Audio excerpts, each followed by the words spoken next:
Salam sejahtera dan salam Malaysia Madani.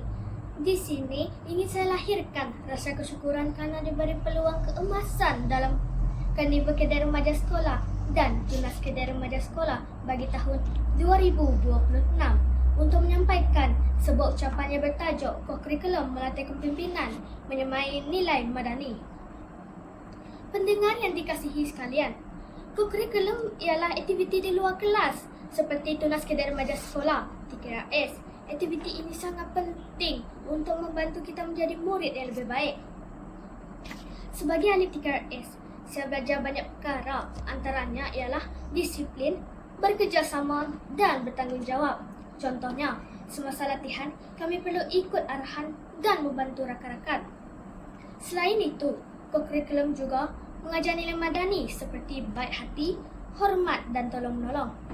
Apabila kita membantu rakan yang susah, kita sedang menunjukkan nilai yang baik. Kokurikulum juga membuatkan kita menjadi lebih berani. Kita belajar bercakap di hadapan orang dan mencuba perkara baharu tanpa rasa takut.